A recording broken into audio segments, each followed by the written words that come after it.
Došli smo da radimo dekoraciju za restoran. Moj brat gleda koju će ružu da kupi devojci zato što hoće da je traže večno plastično cveće večno.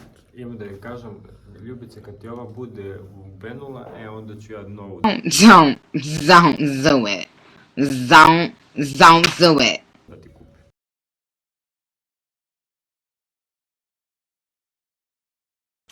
Šta će ti to?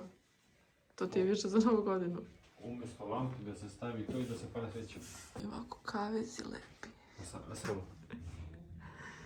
Ali on i dalje stoji sa ružom. Sad će morati žena ti donesi tu ružu od nekud. Nećete, to ću ne gledati.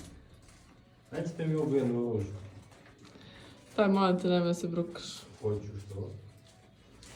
Evo ovo crno.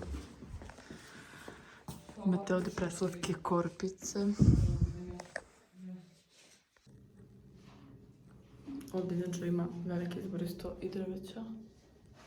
Kao što vidite, okrušeno sam drvećem. Ovo su veštaci i vidite, možda čak i neki izgledaju jako dobro. Ali evo masi ne izgleda kroz. Evo, završili smo kupovinu veštaka, veštačkog cveća. I naravno da je brat uzeo onu crvenu ružu. Sramota me, ali ajde. Prećutat ćemo. I kuka kako je potrošio 50 € na veštačko cveće, tako da... Znači, nikad gore bačene pare. Strašno. Sve me želudac me boli.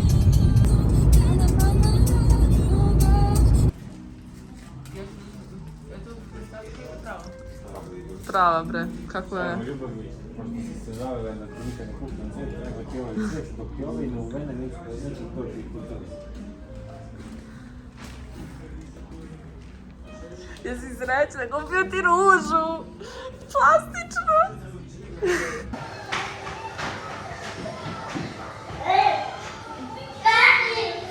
Nećete doći go paroga! Nećete doći go paroga!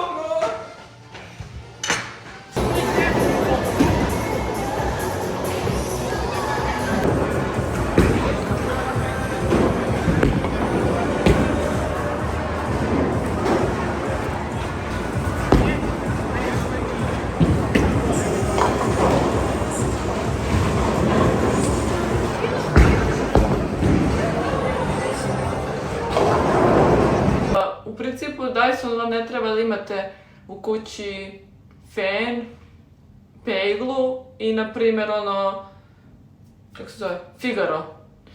Tako da vam je Dyson 3 u 1, da kažem. Meni dosta vredi da kažem i baš pravi lepu frizuru.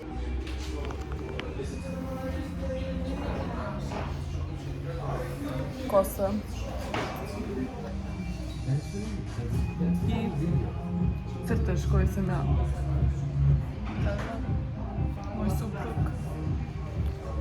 I moja sestra. Iskoči se iz one. Ja i Tarik malo nastavimo u restoran. Pričali smo o evoluciji čovečanstva, verovali ne.